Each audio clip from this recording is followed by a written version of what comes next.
그녀는 조금 독특한 사람이었어. 회사 분위기와 전혀 어울리지 않는 사람이었거든. 나이가 36살인데 결혼도 안 했고 포르쉐를 몰고 다니더라고. 때는 지금으로부터 약 6년 전의 이야기야. 나는 그때 평범하게 회사 생활을 하고 있었지.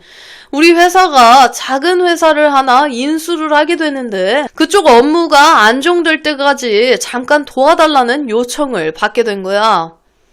나는 별 생각 없이 몇 달만 도와주고 오면 되겠지라는 마음으로 그 회사에 가게 됐어. 그리고 거기서 그 여자를 처음 만나게 됐어. 처음 봤을 때 솔직히 좀 놀랬어. 회사 분위기와 전혀 어울리지 않는 사람이었거든. 완전 풀 메이크업에 머리는 고데기로 말아놓고 겨울인데도 반팔을 입고 피부는 하얗고 향수 냄새가 강하게 나. 딱 한마디로 표현하면 템프로에 있어도 이상하지 않을 스타일. 그 정도로 눈에 확 들어오는 사람이었어. 게다가 나이가 36살인데 결혼도 안 했고 포르쉐를 몰고 다니더라고. 그때 속으로 이런 생각을 했지. 이런 사람이 왜 여기서 일을 하지? 그리고 솔직히 말하면 나는 원래 그런 스타일을 좋아해. 그래서 처음 본 순간부터 이미 마음이 좀 흔들렸던 것 같아. 업무 때문에 교육도 해주고 같이 일하며 대화를 조금씩 하게 된 거야. 그러다 보니 메신저로 문의가 자주 오지. 이거 어떻게 처리하면 될까요? 이거 어디서 확인해요? 처음에는 업무 이야기만 하다가 점점 대화가 늘어나게 됐어. 그러다가 어느 날 언제 밥 한번 먹어요? 그렇게 자연스럽게 둘이 밥을 먹게 됐어. 그리고 그날 이후 우리의 관계는 조금씩 가까워졌지. 얼마 지나지 않아 연인이 됐고 그리고 첫 관계를 가지게 됐는데 그때 조금 놀랐던 기억이 있어. 왁싱이 되어 있는 거야. 응? 근데 일반 사람들 중에서도 왁싱하는 사람들이 있을 텐데 왜? 나는 그때까지 그런 걸 한 번도 본 적이 없어서 솔직히 당황했거든. 그래서 그날 무슨 일이 있었는지 기억이 흐릿할 정도야. 그렇게 우리는 연애를 시작했고 하지만 그녀는 조금 독특한 사람이었어. 전화는 거의 안 하고 연락은 대부분 톡으로 했지. 그리고 혼자 있는 시간을 굉장히 중요하게 생각하는 사람이었어. 집에서 고양이를 4마리 키우고 있었는데 고양이랑 있는 시간이 제일 좋아. 이런 말을 자주 해. 나는 애정결핍이 좀 있는 성격이라 처음에는 그런 부분 때문에 다투기도 했지. 하지만 좋아했기 때문에 내가 많이 맞춰주려고 노력했어. 그렇게 시간이 지나면서 내 회사에서도 승진을 하게 됐고 나는 팀장이 되고 결국 그녀를 내 팀으로 데려오게 돼. 그래서 우리는 회사에서도 보고 퇴근하고도 보고 각자 집에서도 만나고 완전히 연인처럼 지내게 됐고 그렇게 6년이라는 시간 동안 나는 그 사람을 믿었지. 단 한 번의 의심을 해본 적이 없었고 그러던 어느 날 내 휴대폰이 고장이 나게 된 거야. 그래서 잠깐 그녀의 휴대폰을 사용하게 됐지. 그리고 그 순간 내 인생이 완전히 무너지게 됐어. 어떤 메시지를 하나 보게 된 거야. 처음에는 그냥 별 생각 없이 본 메시지였어. 그런데 내용이 이상해. 오늘 보는 거지.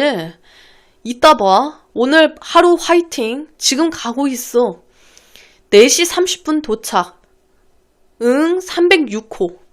이런 식의 메시지. 그리고 놀랍게도 그 메시지가 한두 개가 아닌 거야. 대화를 계속 내려보는데 거의 2년치 기록이 있었지. 패턴도 똑같아. 일주일에 한 번 퇴근 시간대쯤 지금 가고 있어. 몇 시 도착, 몇 호. 감정 표현도 없고 애정 표현도 없어. 딱 업무처럼 짧은 메시지. 그 순간 머리가 멍해졌지. 나는 그녀를 깨웠어. 이게 뭐야? 그런데 그녀가 한 말은 이걸 왜 봤어? 나는 설명을 요구했어. 이게 뭐냐고. 그런데 그녀는 집에서 얘기하기 싫다. 나가! 라고 말하는 거야. 나는 그 순간 눈이 돌아버릴 것 같았어. 사고를 칠 것 같아 옷을 입고 나가려고 했지. 그런데 휴대폰이 고장이 난 상태였고 화가 나서 그녀의 휴대폰을 들고 나와버려.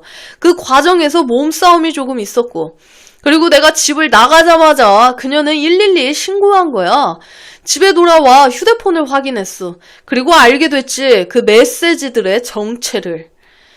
알고 보니 그녀는 10년 이상 스폰을 하고 있었던 거야. 어떤 기업 대표와 일주일에 한 번 퇴근길에 만나서 호텔에 갔다가 집으로 돌아가는 생활. 그 대가로 한 달에 300에서 400 정도 받았던 것 같아. 많이도 받네. 나이가 36살이나 되는데.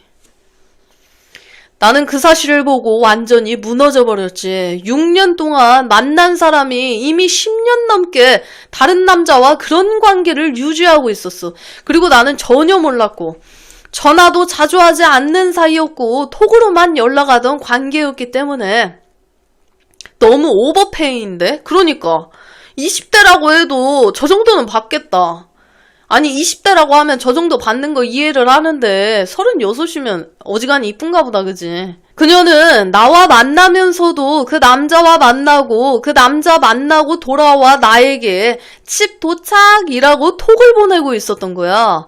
그 이후 내 인생은 완전히 무너져 버렸지. 나는 상해죄로 고소를 당했고 이게 웬 말이야? 무슨 또 고소를 당해. 야, 진짜 나쁜... 와, 진짜 나쁜 류연이네. 그녀에게 연락을 했더니 스토킹으로 고소를 당했어. 결국 벌금도 내야 했지. 그리고 회사 익명 사이트에 그녀는 스폰녀다라고 글을 올렸다가 직장 내 괴롭힘으로 신고까지 당해버렸어. 결국 나는 회사에서도 퇴사를 하게 됐지. 아유, 그런 건 하지 말지. 본인한테 안 좋은 건데. 그 뒤로 1년 동안 나는 술과 정신과 약으로 버텼고 15kg나 빠졌어. 극단적인 시도도 몇 번 했지. 정말 이해가 안 됐어. 사람이 어떻게 그렇게 살 수 있을까? 나는 모든 걸 잃었고 직장도 명예도 건강도 그리고 6년이라는 시간도. 하지만 그녀는 여전히 잘 살고 있어. 와, 진짜 기도 안 찬다. 악인들은 이렇게 잘 세상 떳떳하게 돌아다니면서 살고 있어요. 이 악행을 저지르는 것들, 이 악마 새끼들. 진짜 이래서 여자 만나기 무서운, 다 그렇지만은 않아요. 예. 다 그렇진 않기 때문에 예. 잘 만나면 되죠. 엄청 꾸미고 웃으며 회사도 계속 다녀. 범죄는 내가 저지르는 것이 되어버렸고 스폰은 범죄가 아니었어. 얼마 전 퇴직 마지막 날 길을 지나가다가 우연히 그녀를 봤어. 그녀는 어떤 남자와 함께 웃으며 커피를 마시러 가고 있더라고. 나는 아직도 한두 시간마다 자다가 악몽을 꾸고 깨. 6년 만났던 사람인데 나는 그 사람을 전혀 몰랐어. 사람이 무섭지. 지금 내게 남은 건 거의 없어. 이러면서. 진짜 나라도 충격받을 것 같긴 해. 믿었던 사람이 6년이라는 기간 동안 만나면서 믿었던 사람이 저렇게 나온다? 나도 충격받았을 것 같아. 진짜로. 여러분들의 소중한 시청자 사연을 받고 있습니다. 살아오신 인생 이야기나 연애, 결혼에 대한 이야기를 아래 이메일 주소로 보내주시면 감사드리겠습니다.